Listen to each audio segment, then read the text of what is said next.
We will hear argument this morning in case number 11398, Department of Health and Human Services versus Florida. Mr. Long?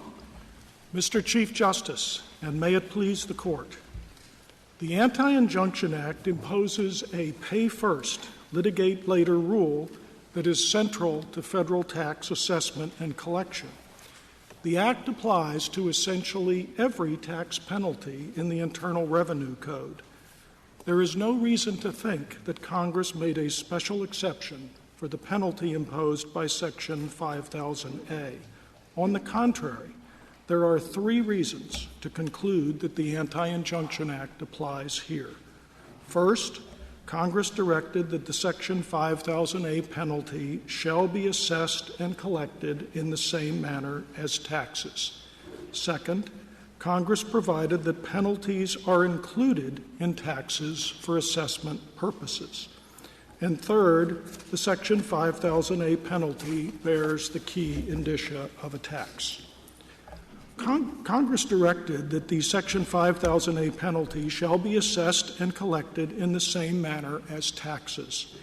That directive triggers the Anti-Injunction Act, which provides that no suit for the purpose of restraining the assessment or collection of any tax may be maintained in any court by any person. Well, that depends, as the government points out, on whether that directive is a directive to the Secretary of the Treasury as to how he goes about getting this penalty, or rather a directive to him and to the courts.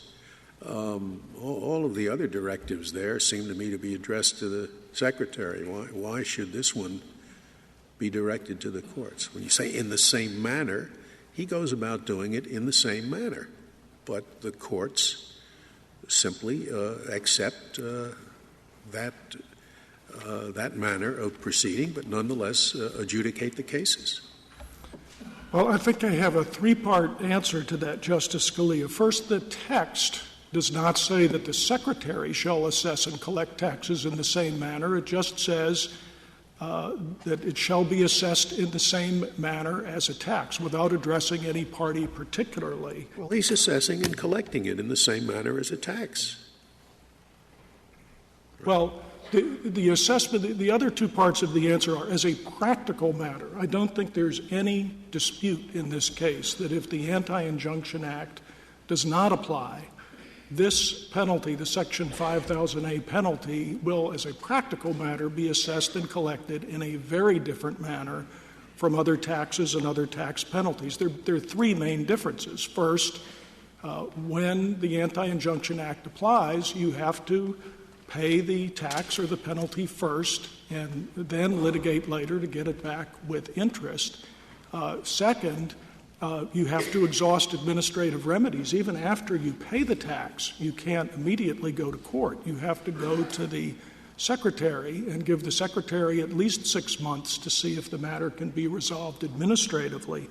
And third, even in the very carefully defined situations in which Congress has permitted a challenge to a tax or a penalty before it's paid, the Secretary has to make the first move. The taxpayer is never allowed to rush into court before the Secretary sends a notice of deficiency to start the process. Now, if the Anti-Injunction Act does not apply here, none of those rules apply. And that's not just for this case. It will be for every challenge to a Section 5000A penalty going forward. The taxpayer will be able to go to court at any time without exhausting administrative remedies. There will be none of the limitations that apply in terms of you have to wait for the Secretary to make the... Why will the administrative remedies rule not be applicable? Exhaustion rule not be applicable? Well, because if the Anti-Injunction Act doesn't apply, there's no prohibition on courts restraining the assessment or collection of this penalty, and you can simply... Well, but courts apply the exhaustion rule. I mean, I know you've studied this. I've just not followed it. Why couldn't the court have said, well, you haven't exhausted your remedies, no injunction? Well, you could do that, I think, as a matter of common law or a judicially imposed doctrine. But in the code itself, which is all, I mean, the Anti-Injunction Act is an absolutely central statute to litigation about taxes. And the code says, first it says you must pay the tax first and then litigate. So that's the baseline. And then in addition, it says you must, I mean, it's not common law, it's in the code. You must apply for a refund. You must wait at least 6 months. I mean, many of these provisions are extremely specific with very specific time But they would apply even if the rule is not jurisdictional. The only difference would be that the court could enforce it or not enforce it in particular cases, which brings me to the Davis case, which I think is your biggest hurdle. It's a case quite similar to this in which the constitutionality of the Social Security Act was at issue, and the government waived its right to insist upon the application of this act. Of course, if it's jurisdictional, you can't waive it. So are you asking us to overrule the Davis case? Well, Helvering v. Davis was decided during a period when this court interpreted the Anti-Injunction Act as simply codifying the pre-statutory equitable principles that usually, but not always, prohibited a court from enjoining the assessment or collection of taxes. So that understanding, which is what was the basis for the Helvering v. Davis decision, was rejected by the court in Williams Packing and a series of subsequent cases, Bob Jones. And so I would say effectively the Davis case has been overruled by subsequent decisions of this court. Mr. Long, why don't we simply follow the statutory language? I know that you've argued that the Davis case has been overtaken by later cases, but the language of the Anti-Injunction Act is no suit shall be maintained. It's remarkably similar to the language in that was at issue in Reed Elsevier. No civil action for infringement shall be instituted. And that formulation, no suit may be maintained, contrasts with the Tax Injunction Act. It says the district court shall not enjoin. That Tax Injunction Act is the same pattern as 2283, which says courts of the United States may not stay a proceeding in state court.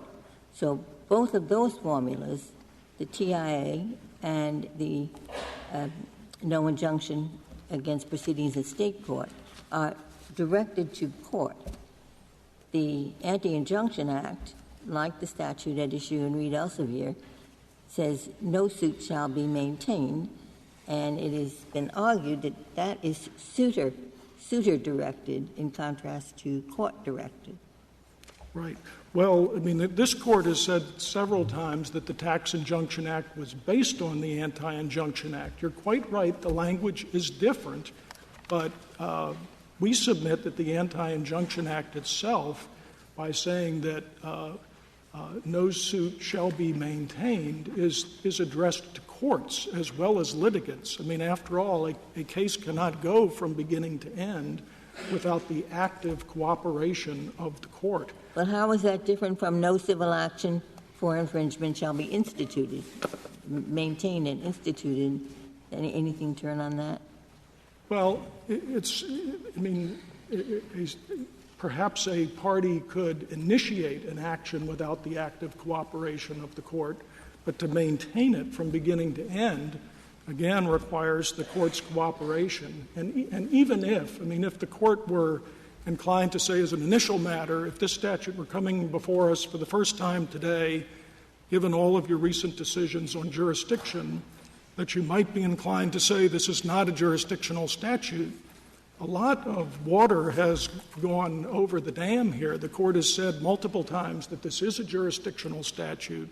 Congress has not disturbed those decisions. Well, the court has said that many times, but is there any case in which the result would have been different if the Anti-Injunction Act were not viewed as jurisdictional, but instead were viewed as a mandatory claims processing rule? There's certainly a number of cases where the court dismissed, saying it is jurisdictional.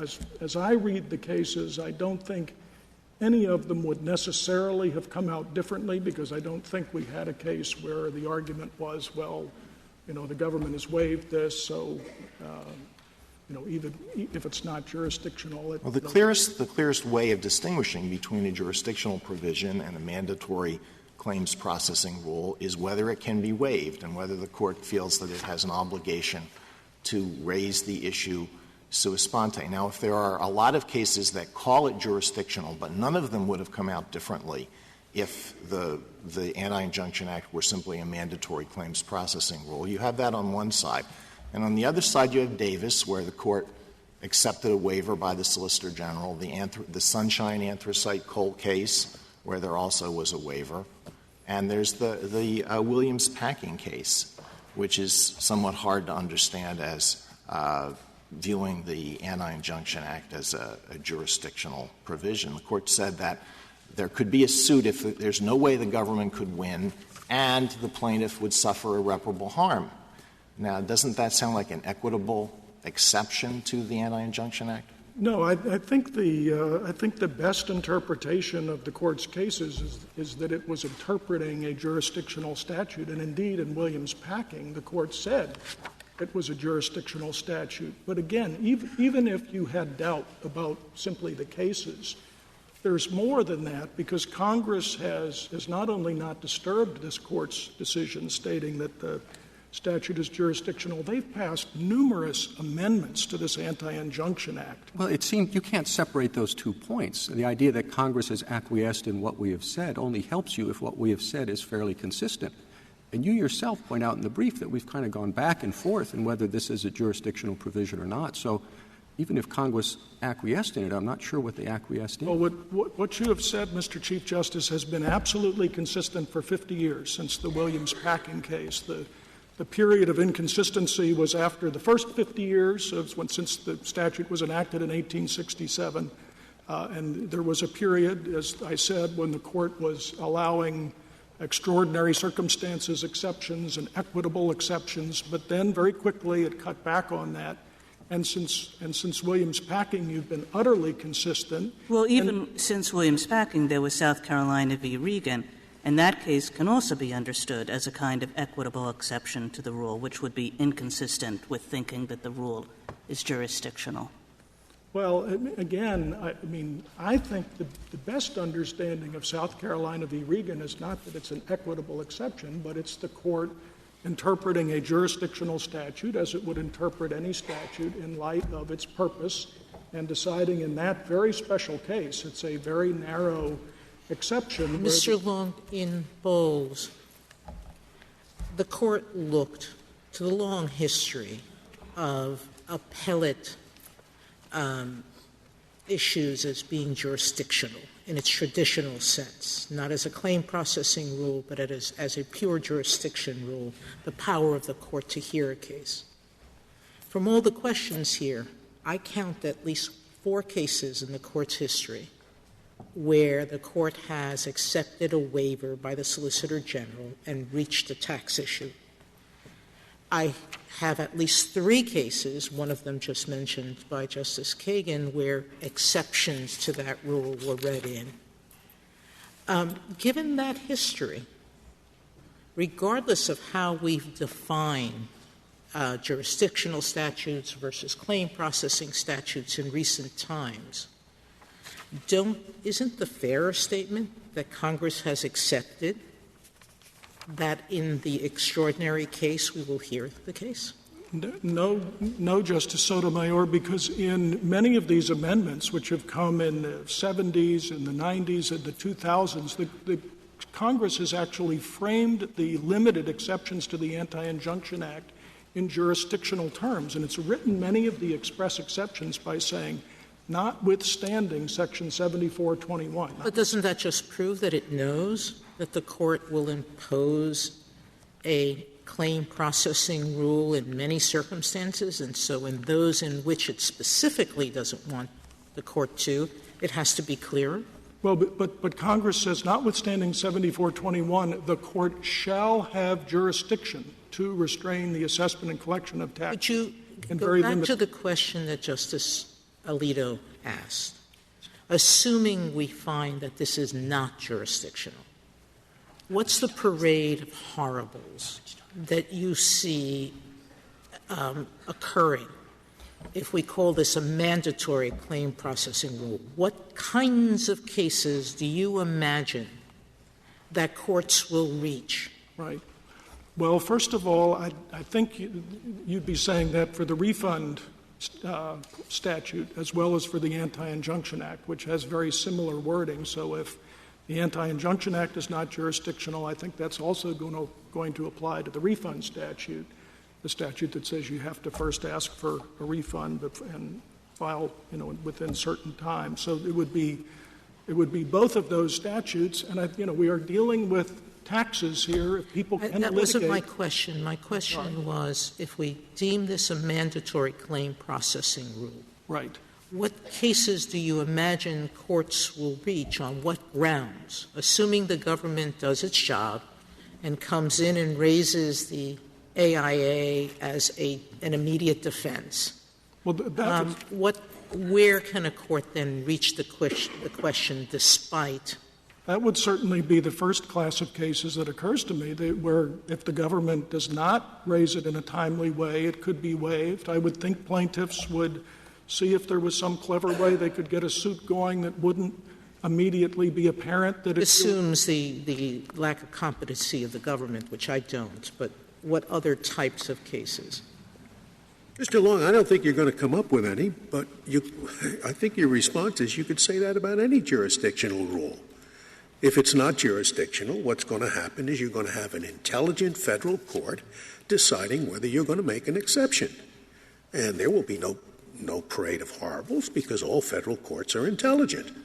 So it seems to me it's a question you can't answer. It's a question which asks why should there be any jurisdictional rules?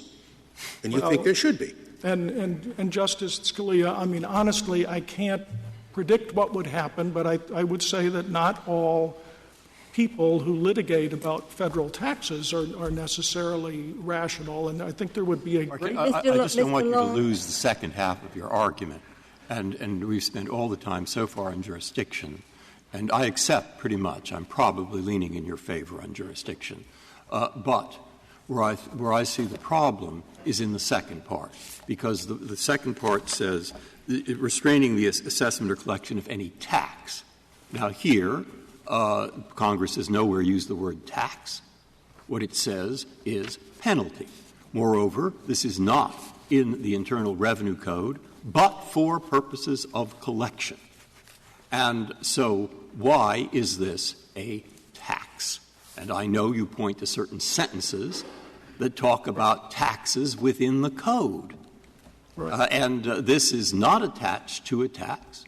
It is attached to a health care requirement. Right. So why does it fall within that word?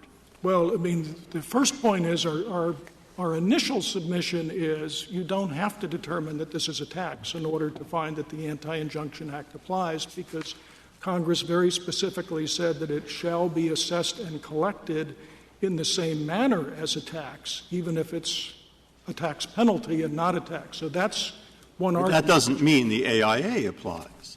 and then they provide some exceptions. But that doesn't mean the AIA applies. It says in the same manner as.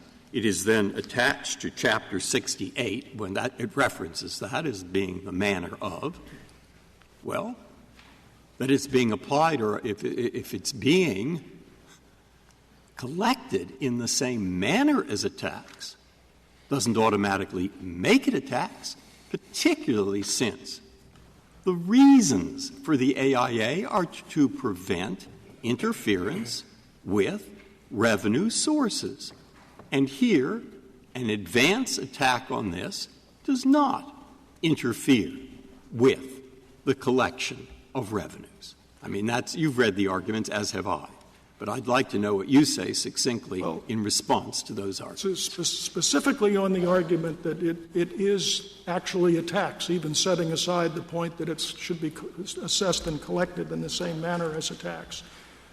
The Anti-Injunction Act uses the term tax. It doesn't define it. Somewhat to my surprise, tax is not defined anywhere in the Internal Revenue Code. in about the time that Congress passed the Anti-Injunction Act, tax had a very broad definition. It's broad enough to include this exaction, which is codified in the Internal Revenue Code. It's part of the taxpayer's annual income tax return. The amount of the liability and whether you owe the liability is based in part on your income. It's assessed and collected by the IRS. There's at least some doubt about it, Mr. Long, for the reasons that Justice Breyer said. And I thought that we had a principle that ousters of jurisdiction are narrowly construed, that unless it's clear, courts are not deprived of jurisdiction. And I find it hard to think that this is clear, whatever else it is. It's easy to think that it's not clear. Well, I mean, the Anti-Injunction Act applies not only to every tax in the code, but as far as I can tell, to every tax penalty in the code. But, Mr. Long, you said before, and I think you were quite right, that the Tax Injunction Act is modeled on the Anti-Injunction Act. And under the Tax Injunction Act, what can't be enjoined is an assessment for the purpose of raising revenue. The Tax Injunction Act does not apply to penalties that are designed to induce compliance with a law rather than to raise revenue. And this is not a revenue-raising measure because if it's successful, nobody will pay the penalty and there will be no revenue to raise. Well, in Bob Jones, the court said that they had gotten out of the business of trying to determine whether an exaction is primarily revenue-raising or primarily regulatory. And this one certainly is expected to raise very substantial amounts of revenues, at least $4 billion a year by the... But Bob Jones involved a statute where it denominated the exaction as a tax. Here we have one where the Congress is not denominating it as a tax, it's denominating it as a penalty. That's absolutely right, and that's obviously why, if it were called a tax, there'd be absolutely no question that the Anti-Injunction Act applies. But even the section of the code that you referred to previously, the one following 7421, the AIA, it does very clearly make a difference, 7422, make a difference between tax and penalties. Very explicit. Yes, it does. That is correct. And there are many other places in the code where the best collection I found in your favor, I think, is in Mortimer Kaplan's brief on page 16, 17. He has a whole list, all right? So I got my law clerk to look all those up. And it seems to me that they all fall into the categories of either, one, these are penalties that were penalties assessed for not paying taxes, or two, they involve matters that were called by the court taxes, or three, in some instances, they were deemed by the code to be taxes.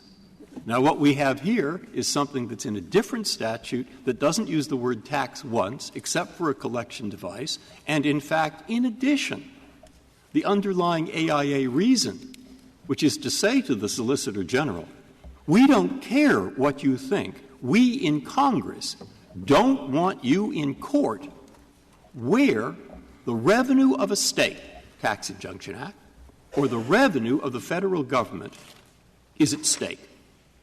And therefore, you can't waive it. Now, I got that. Here it's not at stake. And here there are all the differences I just mentioned. So I ask that because I want to hear your response. Well, there are penalties in the Internal Revenue Code that you really couldn't say are related in any close way to some other tax provision. There's a penalty that's discussed in the briefs for selling diesel fuel that doesn't comply with EPA's regulations. So there are all kinds of penalties in the code, and I think Mr. Long, aren't there places in this Act, fees and penalties that were specifically put under the Anti-Injunction Act? There's one on health care plans, there's one on pharmaceutical manufacturers, where Congress specifically said the Anti-Injunction Act is triggered for those. It does not say that here. Wouldn't that suggest that Congress meant for a different result to obtain? Well, I mean, Congress didn't use the language, the Anti-Injunction Act shall apply. No, but in Section 9008 and in Section 9010, it specifically referred to the part of the code where the Anti-Injunction Act is. All of Subtitle F, which picks up lots of administration and procedure provisions, but those are fees, and they're not Congress did not provide, in the sections themselves that they should be paid as part of a tax return. So they were freestanding fees, and by using that Subtitle F language, Congress plugged in a whole set of rules for how to collect and administer the fees, and it went not just to assessment and collection, and the IRS has recognized this, but to examination, privacy, a whole series of additional things. So I think it would be a mistake to look at that language and say, oh, here's Congress saying they want the Anti-Injunction Act to apply. They're actually doing more than that. And yes, I grant you could look at Section 5000A, the individual coverage requirement, and say, well, they could have been clearer about saying the Anti-Injunction Act applied, and that's certainly true. But again, they were trying to accomplish a lot. It's easier to talk about this case if we just forget the words "for the purpose of restraining assessment or collection." In a sense, that brings the jurisdictional question and Justice Breyer's question together. It seems to me, maybe you could just comment on that language. Is that sort of language usually contained in a jurisdictional provision? I mean, you often don't know the purpose of a suit until after the thing is underway. I can see it with malicious prosecution and some civil rights. Does it strike you as somewhat unusual to have this provision in a jurisdiction? It does strike me, honestly, as a bit unusual, but this is an old statute. I mean, the core language is essentially unchanged since 1867, and I think that's part of the explanation for it. And again, it's become the center of a series of provisions that very carefully control the circumstances in which litigation about federal taxes can take place. Mr. Long, there's another argument that has been made that I would like you to address, and that is all this talk about tax penalty. It's all beside the point because this suit is not challenging the penalty. This is a suit that is challenging the must-buy provision. And the argument is made that if indeed must-buy is constitutional, then these complainants will not resist the penalty. So what they're seeking is a determination that the must-buy requirement, stated separately from the penalty, that must-buy is unconstitutional, and if that's so, that's the end of the case. If it's not so, they're not resisting the penalty. Well, I think that argument doesn't work for two reasons. I mean, first, if you look at the plaintiff's own complaint, they clearly challenge both the minimum coverage requirement and the penalty. At page 122 of the joint appendix, they challenge the requirement that the individuals obtain health care coverage or pay a penalty. But why does that? If that's the problem, it's easy to amend a complaint. You can just take that out of the complaint, so it can't turn on. Well, and yes, I mean, it's or another complaint would be filed, but still I think that's a serious problem. But even if they had filed a different complaint, I don't think in this case, I don't think you can separate the minimum coverage requirement from the penalty, because the penalty is the sole means of enforcing the minimum coverage requirement. So first, I mean, I think these plaintiffs would not be satisfied if the court were to render a judgment saying the minimum coverage requirement is invalidated. The penalty, however, remains standing. Anybody who doesn't have insurance has to pay the penalty.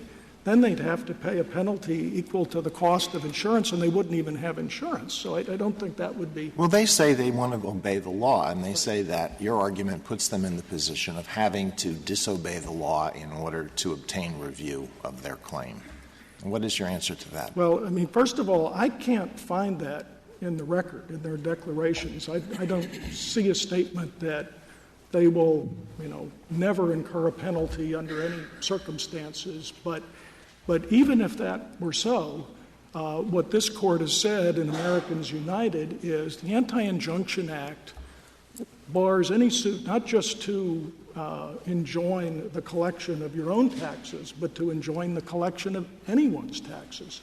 And so even if it were really true that these plaintiffs were not interested in the penalty and would never pay the penalty, if they were to succeed in this case in striking down the minimum coverage requirement, the inevitable result would be that the penalty would fall as well, because the government couldn't collect a penalty for failing to follow an unconstitutional requirement.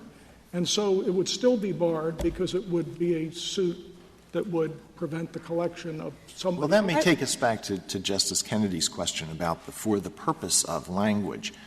I take it you interpret the statute to mean the following. For the purpose of means having the effect of. Is that correct? Well, I mean, this Court in the Bob Jones case, where a similar kind of argument was being made by the plaintiff in that case, said, look, where it's inevitable that this is what the suit is about, there's sort of two sides of the same coin, that clearly is a primary purpose of the suit. And you can't, by clever pleading, get away from that. That's just the nature of the situation. But, Mr. Long, aren't you trying to rewrite the statute in a way? The statute has two sections. One is the you have to have insurance section, and the other is the sanction.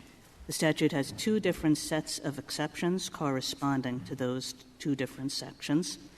You're trying to suggest that the statute says, well, it's your choice, either buy insurance or pay a penalty or pay a fee. But that's not the way the statute reads, and Congress, it must be supposed, made a decision that shouldn't be the way the statute reads, that it should instead be a regulatory command and a penalty attached to that command. Well, I would not argue that this statute is a perfect model of clarity, but I do think the most reasonable way to read the entire statute is that it does impose a single obligation to pay a penalty if you are an applicable individual and you're not subject to an exemption. And the reason I say that, if you look at the exemptions from the penalty, I mean, the very first one is you're exempt from the penalty because you can't afford to purchase insurance. And it just doesn't seem reasonable to me to interpret the statute as Congress having said, well, this person is exempt from paying a penalty because we find they can't afford to buy insurance. However, they still have a legal obligation to buy insurance. That just doesn't seem reasonable.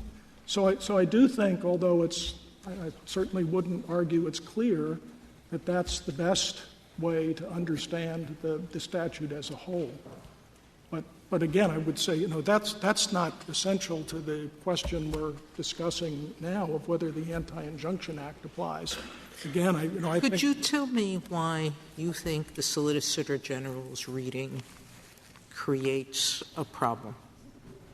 Well, and going back to if the result were to say simply this is not. The Solicitor General's reading. So now it's not that it is a jurisdictional bar, but there's an exemption for those items that Congress has designated solely as penalties that are not like taxes. Right. Well, I think the Solicitor General's reading would probably create the fewest problems, as I understand it. I mean, my main objection to the Solicitor General's reading is I don't think it makes a whole lot of sense. I mean, basically, the Solicitor General says every penalty in the Internal Revenue Code, every other penalty in the Affordable Care Act. That's carrying it too far, because he says if a penalty is designated as a tax by Congress, then it's subject to the AIA, and that's most of the code, the tax code. And he says for those portions of the Affordable Care Act that designate things as taxes, the AIA applies. So it's only, and I haven't found another statute. I'm going to ask him if there's another one. It's only for those statutes in which Congress has designated something solely as a penalty. Right. And not indicated that it's a tax. Right. They don't fall within the AIA. I think my take on it is if you adopted the Solicitor General's approach, there are probably 3 penalties for alcohol and tobacco-related offenses, 5114C, 5684, and 5761, that I think would be very difficult to distinguish from this one, and possibly the 527J penalty for failure to disclose political contributions. If there are no further questions, I'd like to. Thank you, Mr. Long.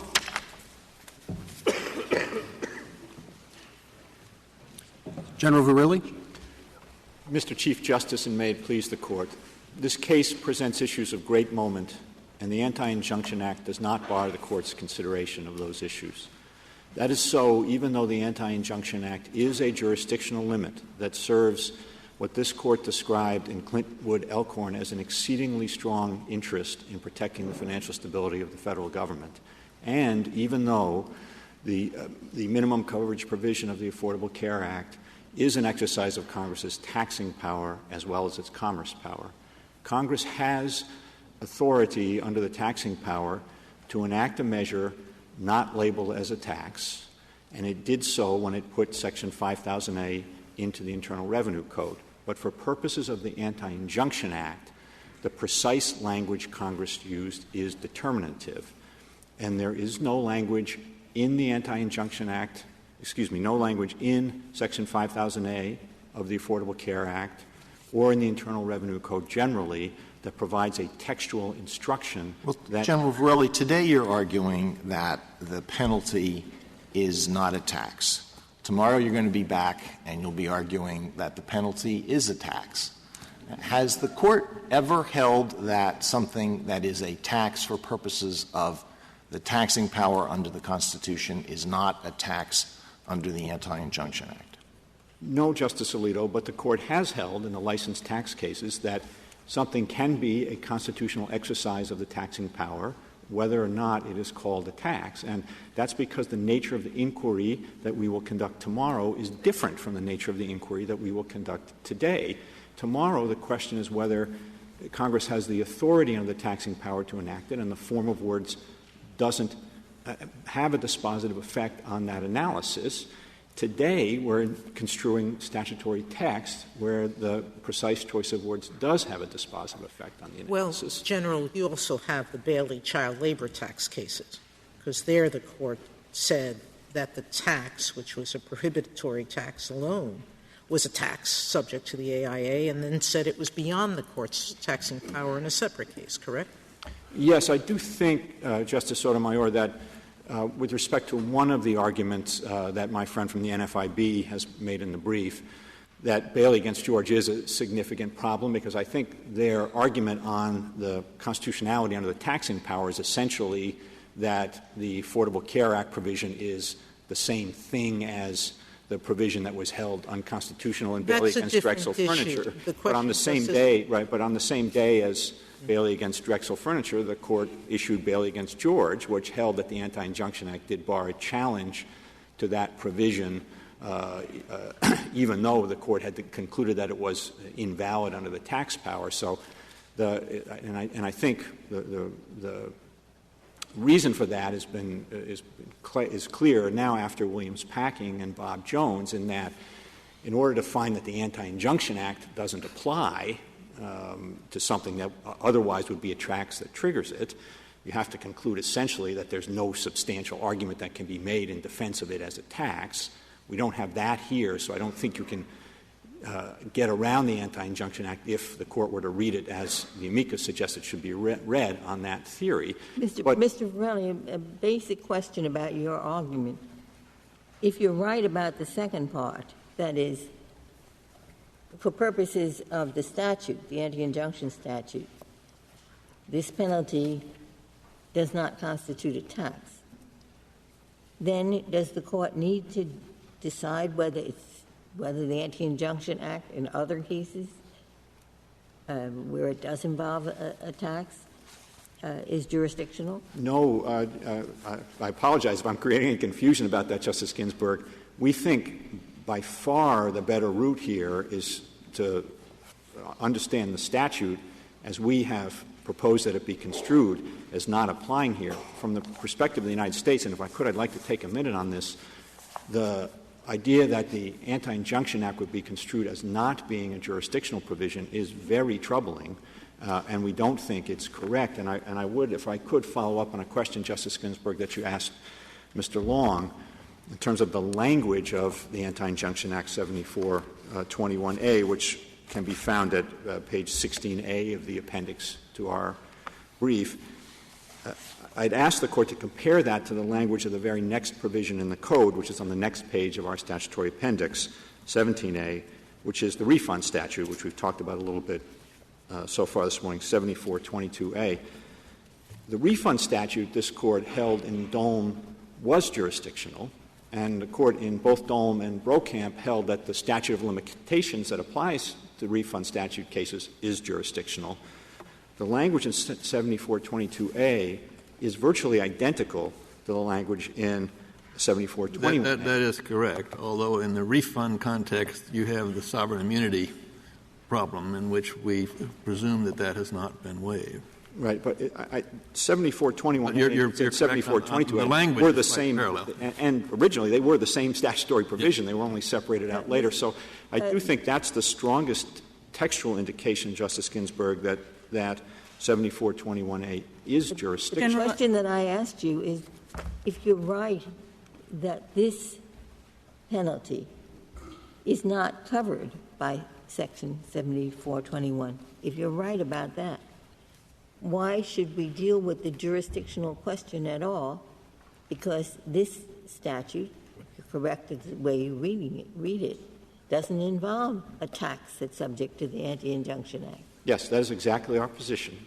And the reason we don't... So you agree that we would not, if we agree with you about the correct interpretation of the statute, we need not decide the jurisdiction. There would be no reason to decide the jurisdiction. Don't you want to know the answer?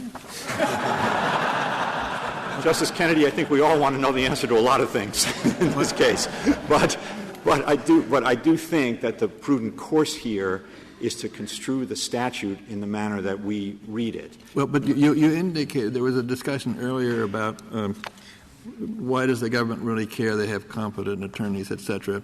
And you began your argument by saying it would be very troubling to say that it's not jurisdictional. I'd like you to comment on that. It's not for us to tell a party what's in its best interest. It would seem to me that there might be some instances in which the government would want to litigate the validity of a tax right away and would want to waive. But you say that's not true, that it's very troubling. I think there are two problems. One is the problem that Justice Scalia identified, that if it's not jurisdictional, then courts have authority to craft equitable exceptions, and it may seem from where we stand now that authority is or could be very, very tightly cabined, but it will, if this Court were to conclude that it isn't jurisdictional, that does empower courts to find other circumstances in which they might find it equitable to allow cases to go forward in the absence of, despite the existence of the Anti-Injunction Act. And second, although I'm certainly not going to stand up here and disparage the attorneys for the United States in the slightest, the reality is that if this isn't jurisdictional, then it's open to the argument that it's subject to forfeiture by a simple omission and failing to raise it in an answer, and that's a troubling prospect. How likely is it? I mean, the government is going to be defending these suits. How likely is it that the government will overlook the Anti-Injunction Act? So it seems to me that this is arming the government by saying it's waivable at the government's option.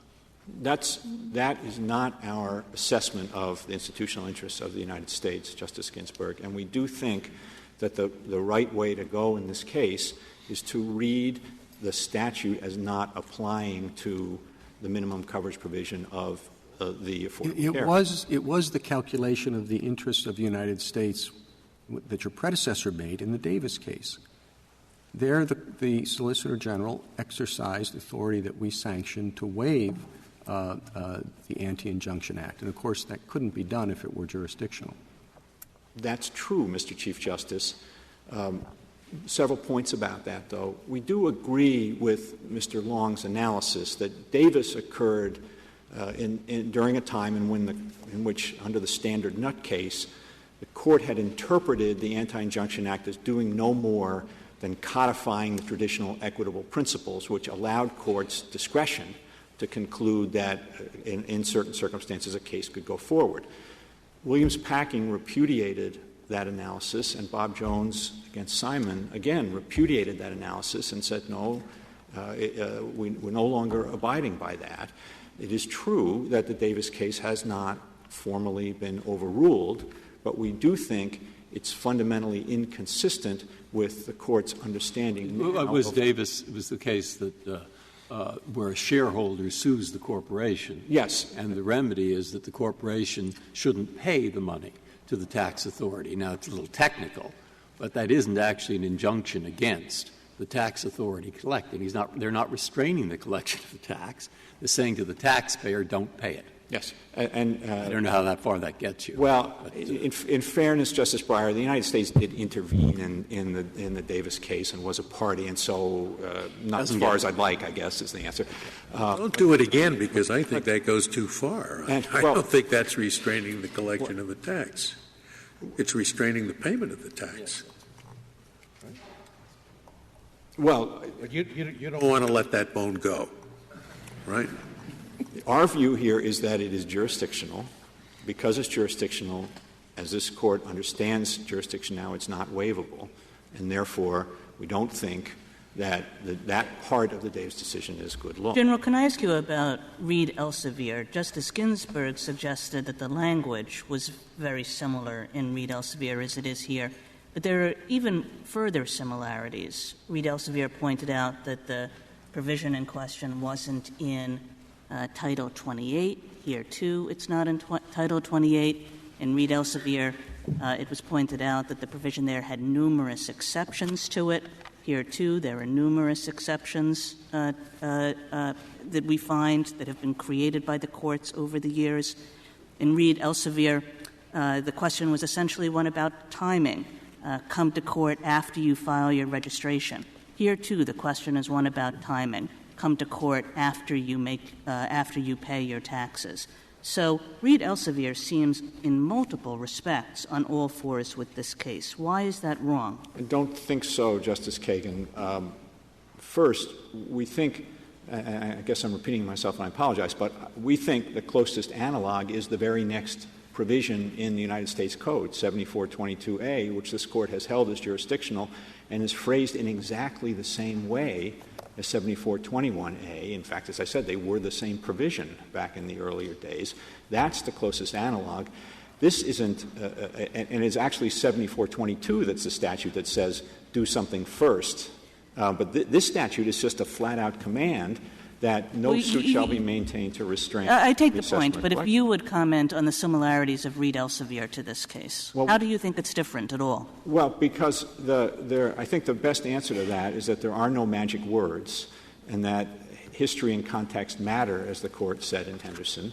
And the history and context here is that 7422 and 7421 function together to protect an exceedingly strong interest that the Court has held with respect to 7422, sufficiently strong that it explains the jurisdictional nature of that. Same interest applies here. This isn't just a matter of do X and then you can come to court. It's just a fundamentally different set of interests at stake. So we do think that makes a big difference. And why isn't Reed Elsevier, if you're dividing jurisdiction from claims processing, says you have to register before you can sue? There are a lot of things you have to do before you can sue. So why isn't Reed Elsevier like you have to pay a filing fee before you can file a complaint? It is. We do think it's very much in that nature and different from this case, Your Honor. And one way I think it's helpful to get at this is to look at the history.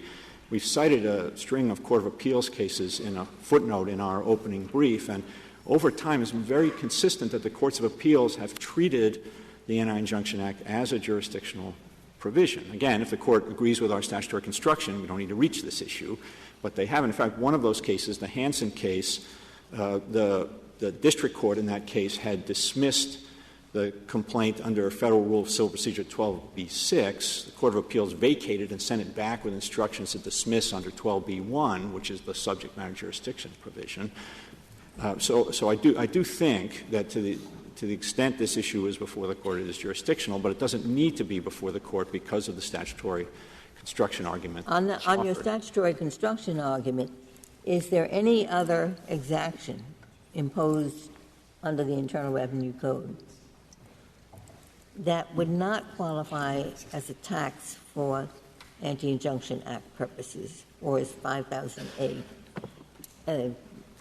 just out there all by itself? It's not quite out there all by itself.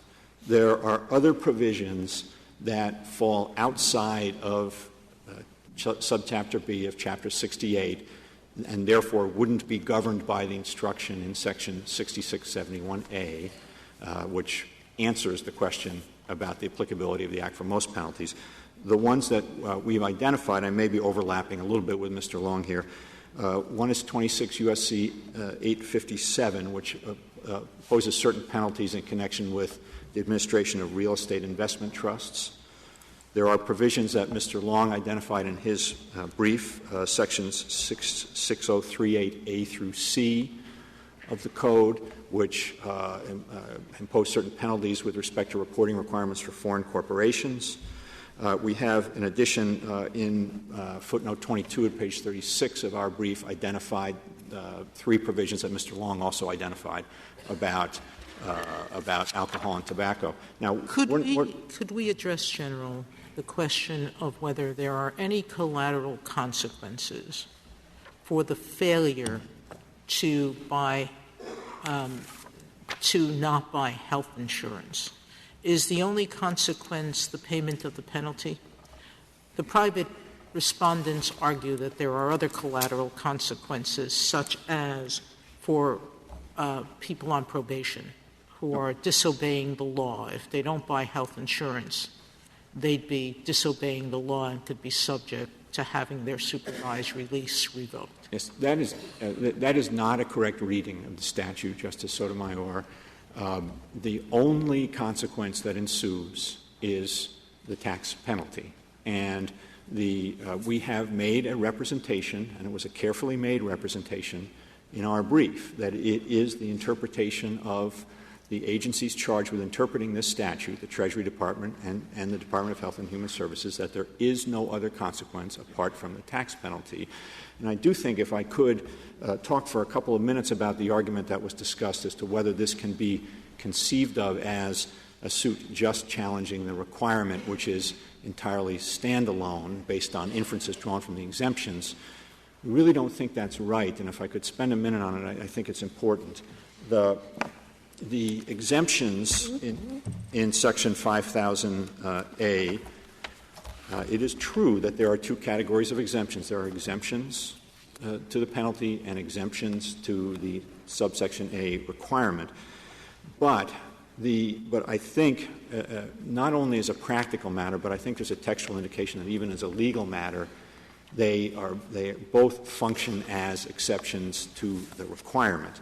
Now, first, as a practical matter, one of those exemptions is a hardship exemption, and if the Court will just bear with me for 1 minute here, it's at page 11A of the appendix to our brief.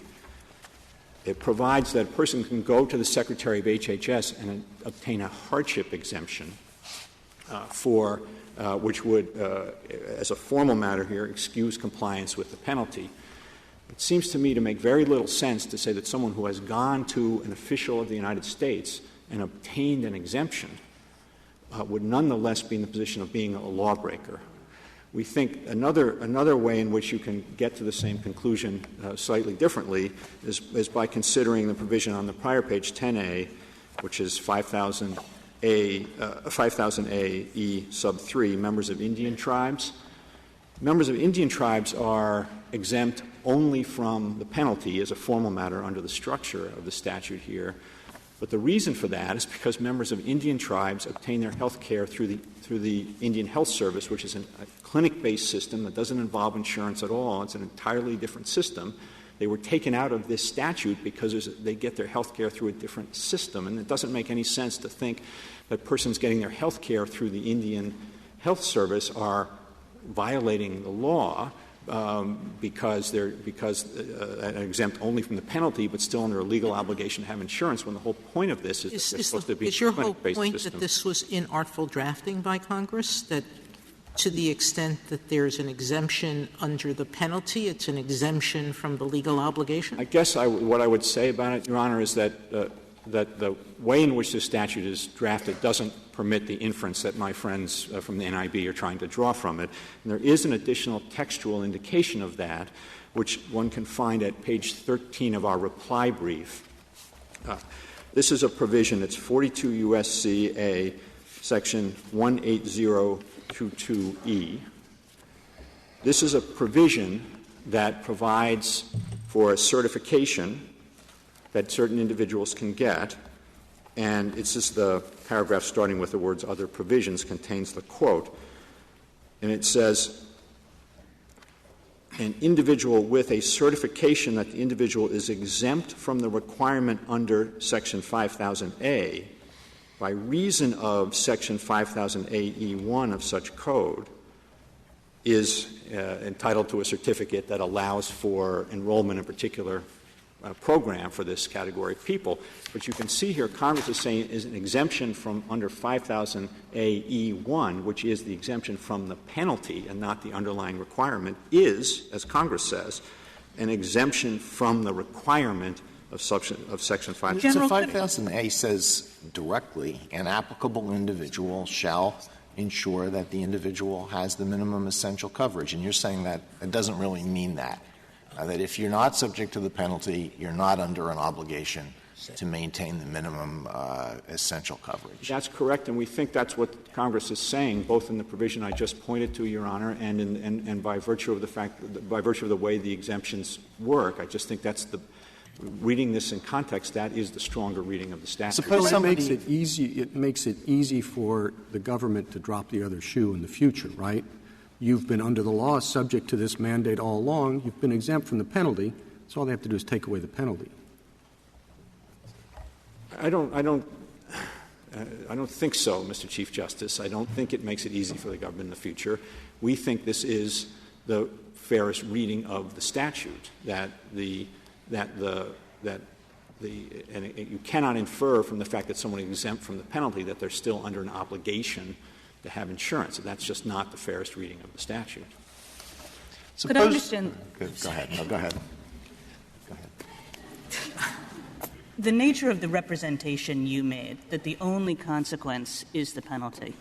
Suppose a person does not purchase insurance, a person who is obligated to do so under the statute doesn't do it, pays the penalty instead, and that person finds herself in a position where she is asked the question, have you ever violated any federal law?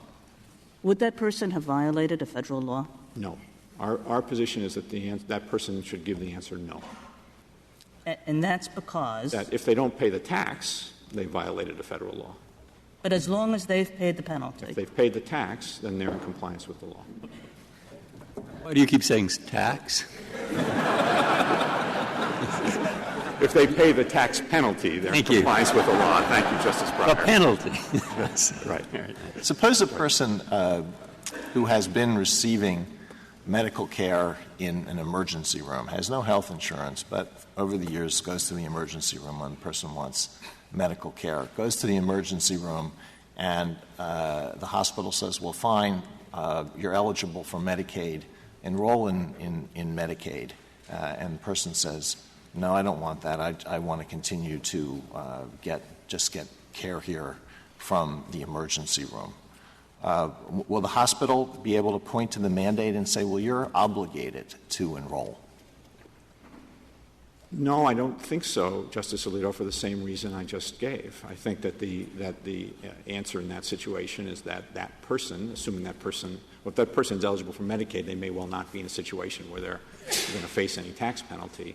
No, they're not facing the tax penalty. So the hospital will have to continue to give them care and pay for it themselves and not require them to be enrolled in Medicaid. Right. Will they be able to take this out and say, well, you really should? You have a moral obligation to do it. The Congress of the United States has said you have to enroll. I think it's certainly fair to say that the Congress wants people in that position to sign up for Medicaid. I think that's absolutely right, and I think the statute is structured to accomplish that objective, but the reality still is that the only consequence of noncompliance is the penalty. General, but I thought that people who were eligible for Medicaid weren't subject to the penalty. Am I wrong? I could be just factually wrong. Well, the penalty is keyed to income, and it's keyed to a number of things. One is, are you making so little money that you aren't obligated to file a tax return? And if you're in that situation, you're not subject to the penalty. It's also if the cost of insurance would be more than 8% of your income, you're not subject to the penalty. So there isn't necessarily a precise mapping between somebody's income level and their Medicaid eligibility at the present moment. That'll depend on where things are and what the eligibility requirements are in the state. But as a general matter, for people below the poverty line, it's almost inconceivable that they're ever going to be subject to the penalty. And they would, after the Act's Medicaid reforms go into place, be eligible for Medicaid at that point. So is your point that the tax what we want to do is get money from these people? Most of them will bet the money by buying the insurance, and that will help pay. But if they don't, they're going to pay this penalty, and that will help too. And the fact that we put the latter in brings it within the taxing power. But as far as this Act is concerned, about the injunction, they called it a penalty and not a tax for a reason.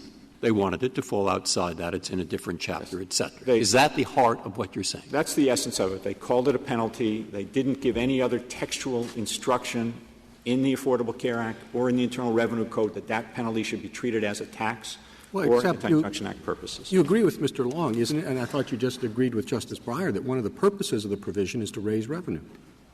It will raise revenue. It's been predicted by the CBO that it will raise revenue, Your Honor. But even though that's the case, I mean, I think that would be true of any penalty, that it will raise some revenue. But even though that's the case, there still needs to be a textual instruction in the statute that this penalty should be treated as a tax for Anti-Injunction Act purposes, and that's what's lacking here. After this takes effect, there may be a lot of people who are assessed the penalty and disagree either with whether they should be assessed the penalty at all or with the calculation of the amount of their penalty. So under your interpretation of the Act, all of them can now go to court. None of them are barred by the Anti-Injunction Act. Those are two different things, Justice Alito. I think for reasons that Justice Kennedy, suggested in one of his questions to Mr. Long, all of the other doctrines, that exhaustion of remedies and related doctrines, would still be there, and the United States would rely on them in those circumstances. And so I don't think the answer is that they can all go to court. Two former commissioners of the IRS have filed a brief saying that your interpretation is going to lead to a flood of litigation. Now, they're wrong on that?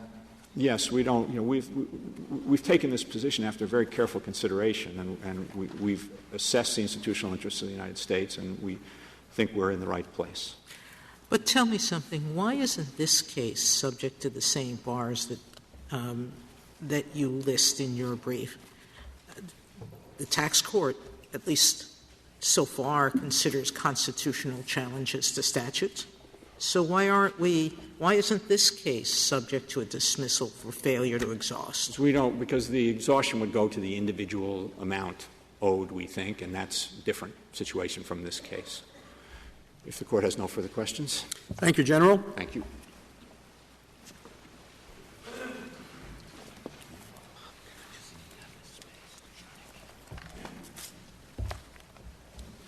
Mr. Katsas. Mr. Chief Justice, and may it please the Court, let me begin with the question whether the Anti-Injunction Act is jurisdictional. Justice Ginsburg, for reasons you suggested, we think the text of the Anti-Injunction Act is indistinguishable from the text of the statute that was unanimously held to be non-jurisdictional in Reed Elsevier. That statute said no suit shall be instituted. This statute says no suit shall be maintained.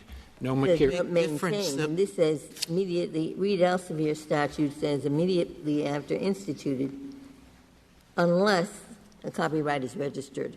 Unless the copyright is registered, and this goes to the character of the lawsuit. The statute in Reed Elsevier says register your copyright and then come back to court.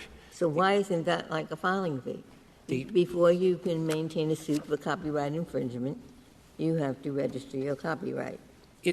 It's a precondition to filing suit. The analogous precondition here is pay your taxes and then come back to court. The point is — No, that's not true. The suit here has nothing to do with hearing the action. It has to do with a form of relief that Congress is barring. It's not permitting — it is not a tax case. You can come in afterwards. It's not permitting the court to exercise what otherwise would be one of its powers. It has to be the same challenge, Justice Sotomayor, or else South Carolina versus Regan would say the Anti-Injunction Act doesn't apply. You are right that once you pay your taxes and then file the refund action, the act of filing the taxes converts the suit from one seeking prospective relief into one seeking money damages. And in that sense, you could think of the statute as a remedial limitation on the courts. But whether you think of it as an exhaustion requirement or a remedial limitation, neither of those characterizations is jurisdictional. In Davis versus Passman, you said that a remedial limitation doesn't go — It does seem strange to think of a law that says no court can entertain a certain action and give a certain remedy as merely a claim processing rule. What the court is being ousted from what would otherwise be its power to hear something. The suit is being delayed, I think, is the right way of looking at it. The jurisdictional apparatus in the district court is present. Prospective relief under 1331, money damages action under 1346. If the Anti-Injunction Act were jurisdiction ousting, one might have expected it to be in Title 28 and to qualify those statutes and to use jurisdictional. So how do you deal with this case and our recent Gonzalez case, where we talked about the language of the COA statute, that no appeal will be heard absent the issuance of Gonzalez against Thaler rests on a special rule that applies with respect to appeals from one Article III court to another. That explains Gonzalez, and it explains Bowles before it. You have 5 unanimous opinions in the last decade in which you have strongly gone the other direction on what counts as jurisdictional. There is an argument that we should just simply say that Bowles applies only to appeals, but we haven't said that. No, you came very close. In Henderson, Justice Sotomayor, you said that Bowles, which is akin to Thaler, is explained by the special rules and understandings governing appeals from one Article III court to another, and you specifically said that it does not apply to situations involving a party seeking initial judicial review of agency action, which is what we have here.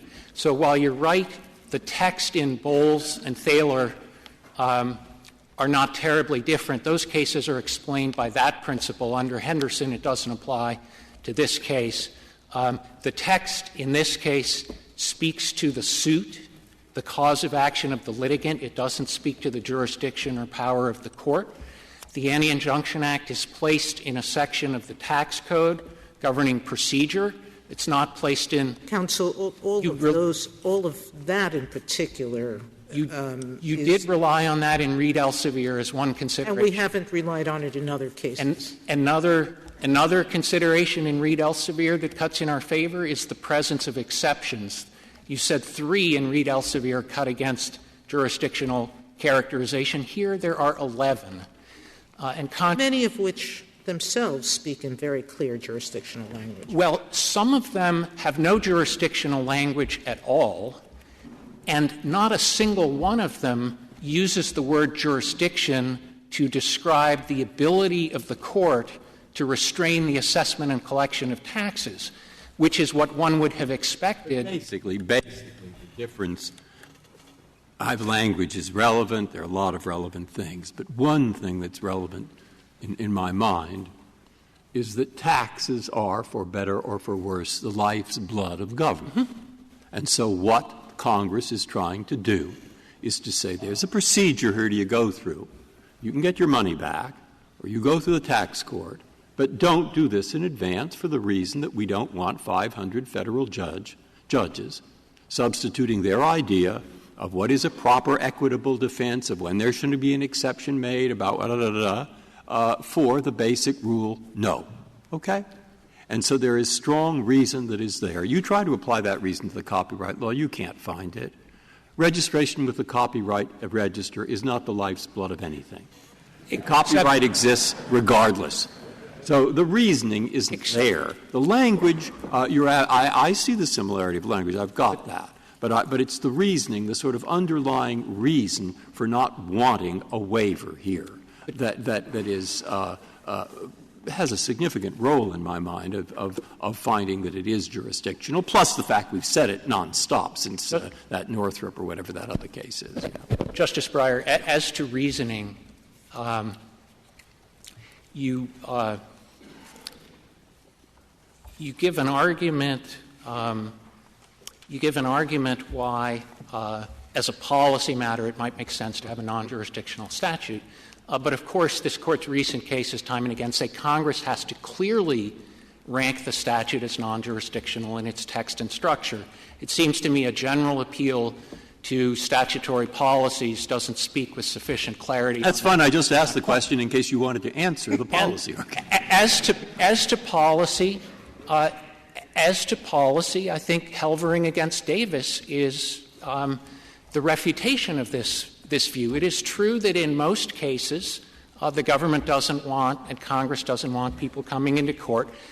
But Davis shows that there may be some cases, including, for instance, constitutional challenges to landmark federal statutes, where the government sensibly decides that its revenue-raising purposes are better served by allowing a party to come into court and waiving its defense. That's what the Solicitor General did in Davis, and this Court accepted that waiver. As for prior cases, we have the holding in Davis and the holding in all of the equitable exception cases like Williams Packing. So why don't we say it's jurisdictional except when the Solicitor General waives?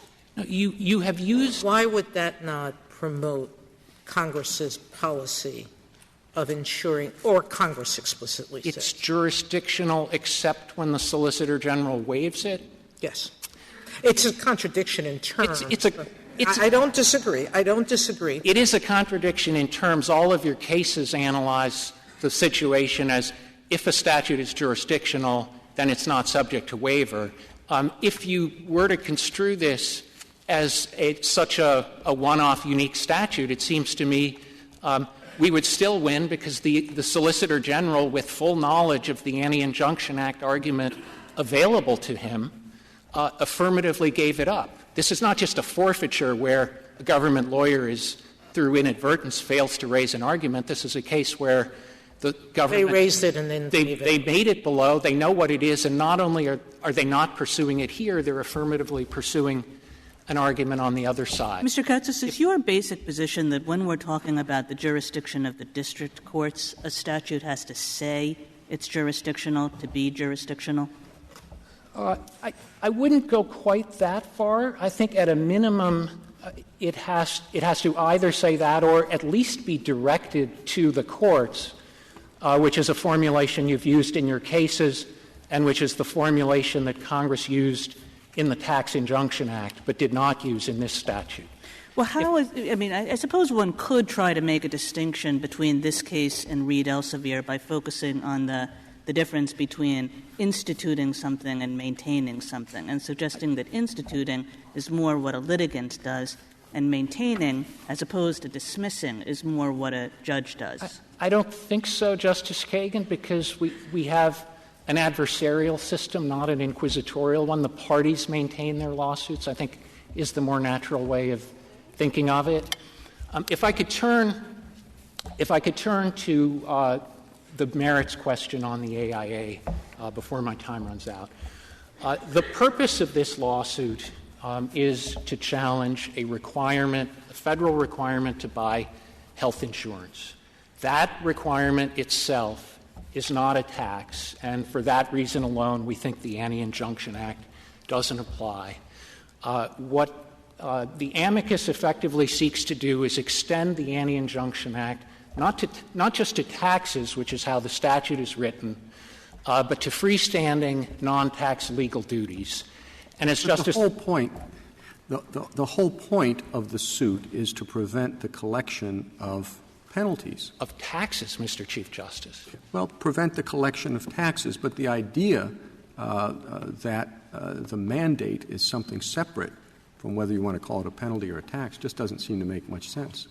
It's entirely separate, and let me explain to you It's a command. A mandate is a command. Now, right. If there's nothing behind the command, it's sort of, well, what happens if you don't follow the mandate? And the answer is nothing. It seems very artificial to separate the punishment from the crime.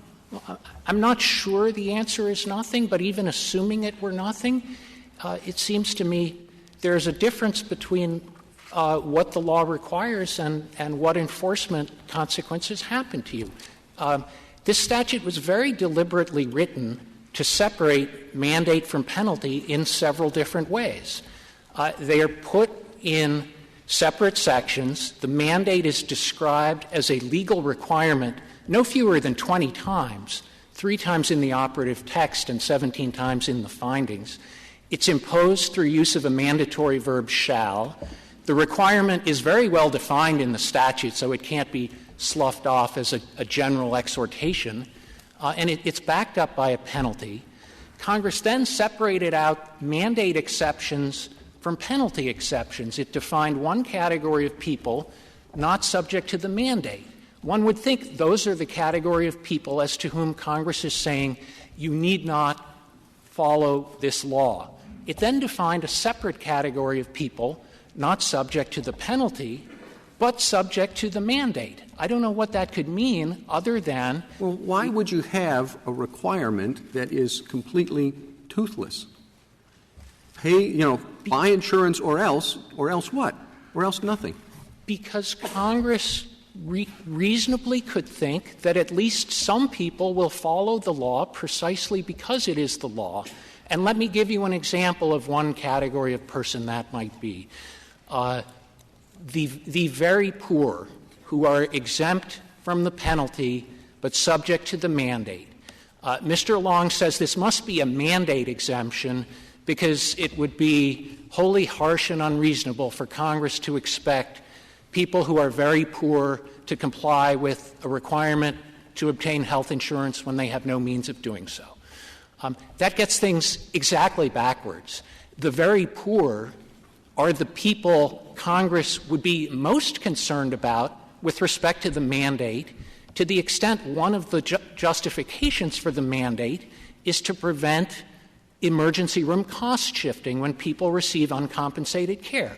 So they would have had very good reason to make the very poor subject to the mandate, and then they didn't do it in a draconian way. They gave the very poor a means of complying with the insurance mandate, and that is through the Medicaid system. Mr. Katsas, do you think a person who is subject to the mandate but not subject to the penalty would have standing? Yes, I think that person would, because that person is injured by compliance with the mandate. And what would that look like? What would the argument be as to what the injury was? The injury, when that person is subject to the mandate, that person is required to purchase health insurance. That's a forced acquisition of an unwanted good. It's a classic pocketbook injury. But even if I'm wrong about that question, Justice Kagan, the question of who has standing to bring the challenge that we seek to bring seems to me very different. Your hypothetical plaintiff is very different from the actual plaintiffs. We have individuals who are planning for compliance in order to avoid a penalty, which is what their affidavits say. And we have the states who will be subject, no doubt, to all sorts of adverse ramifications if they refuse to enroll in Medicaid, the people who are forced into Medicaid by virtue of the mandate. So we don't have the problem of no adverse consequences in the case. And then we have the separate distinction between the question of who has Article III standing in order to maintain a suit and the question of who is subject to a legal obligation. And you've said in your cases that even if there may be no one who has standing to challenge a legal obligation like the incompatibility clause or something, that doesn't somehow convert the legal obligation into a legal nullity. Finally, with respect to the states, even if we are wrong about everything I've said so far, the states clearly fall within the exception recognized in South Carolina against Regan. They are injured by the mandate because the mandate forces 6 million new people onto their Medicaid rolls. But they are not directly subject to the mandate, nor could they violate the mandate and incur a penalty. Could I just understand, Mr. Katsas, when the states say that they're injured, are they talking about the people who are eligible now but who are not enrolled, or are they also talking about people who will become newly eligible? It's people who will enroll, people who wouldn't have enrolled had they been given a voluntary choice. But who are eligible now? That's the largest category. I think there could be future eligibles who would enroll because they're subject to a legal obligation but wouldn't have enrolled if given a voluntary choice. But I'm happy to focus on currently eligible people who haven't enrolled in Medicaid. That particular class is the one that gives rise to, simply in Florida alone, a pocketbook injury on the order of $500 to $600 million per year. But that does seem odd to suggest that the state is being injured because people who could show up tomorrow with or without this law will show up in greater numbers. I mean, presumably the state wants to cover people whom it has declared eligible for this benefit. They could, but they don't. What the state wants to do is make Medicaid available to all who are eligible and choose to obtain it. Why would somebody not not choose to obtain it? Why, that's one puzzle to me. There's this category of people who are Medicaid eligible. Medicaid doesn't cost them anything. Why would they resist enrolling? I don't know, Justice Ginsburg. All I know is that the difference between current enrollees and people who could enroll but have not is, as I said, is $600 million delta. But it may be just that they haven't been given sufficient information to understand that this is a benefit for them. It's possible, but all we're talking about right now is the standing of the states. And the only arguments made against the standing of the states, there's a classic pocketbook injury here. The only arguments made against the standing of the states are, number one, this results from third-party actions. That doesn't work because the third-party actions are not unfettered in the sense of Lujan. They are coerced in the sense of Bennett versus Speer. Those people are enrolling because they're under a legal obligation to do so.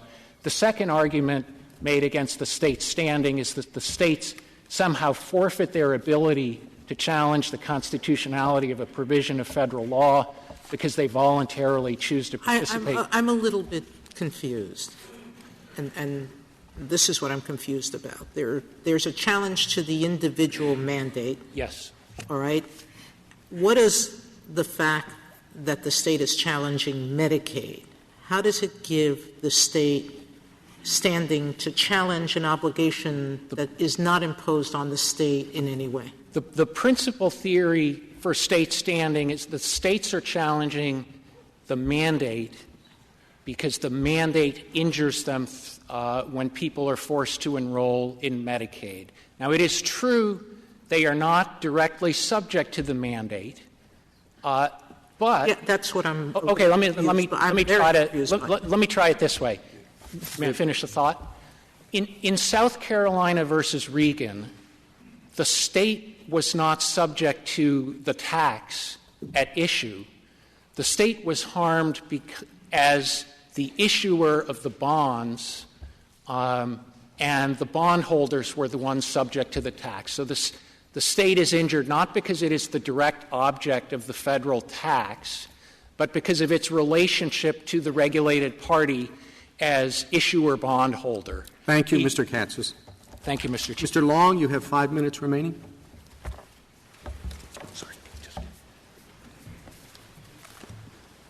Everyone agrees that the Section 5000A penalty shall be assessed and collected in the same manner as taxes. And the party's principal argument why that does not make the Anti-Injunction Act applicable is that, well, that simply goes to the Secretary's activities.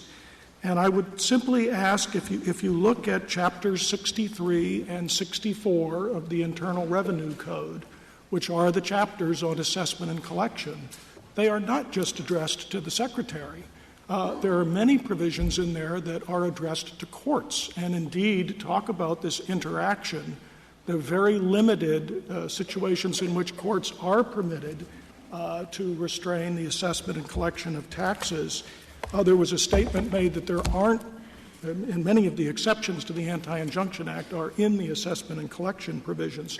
There was a statement made that none of these directly confer jurisdiction to restrain the assessment and collection of taxes. That's not true. In footnote 11 of our opening brief, we cite several. I'll simply mention Section 6213 as an example.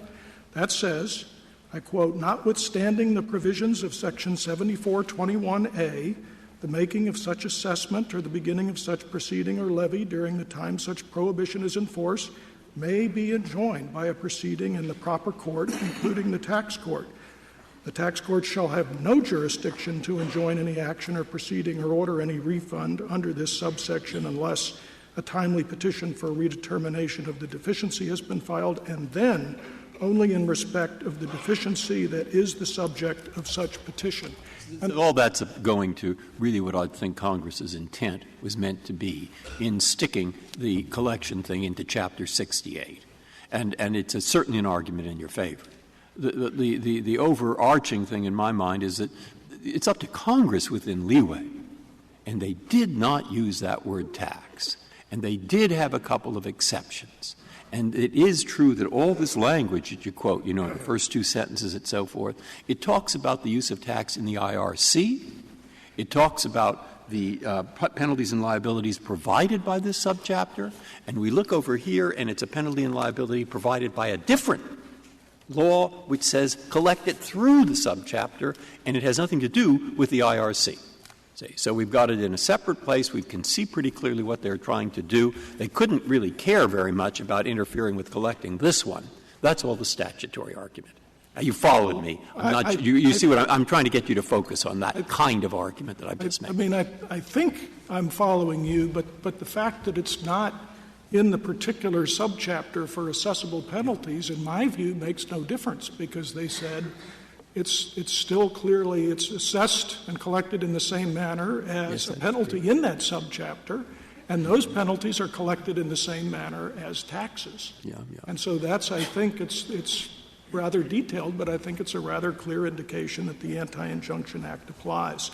The refund statute that does specifically refer to penalties, that has nothing to do with this argument that it's assessed and collected in the same manner as a tax. That would simply go to the point that, well, you can't just call it a tax because they referred to it as a penalty. Finally, on jurisdiction, I think the key point is we have a long line of this Court's decisions that's really been ratified by Congress with all these exceptions in jurisdictional terms. As I read Bowles and John R. Sand and Gravel, the gist of those decisions was not any sort of special rule about appeals. It's that when we have that situation, which I would submit applies as much to the collection of federal taxes as it does to appeals from federal district courts, when we have this degree of precedent, including precedent from Congress in the form of amendments to this Anti-Injunction Act, that should be, the presumption should be that this is jurisdictional. If there are no further questions. Mr. Long, you were invited by this Court to defend the proposition that the Anti-Injunction Act barred this litigation. You have ably carried out that responsibility, for which the Court is grateful. We will continue argument in this case tomorrow.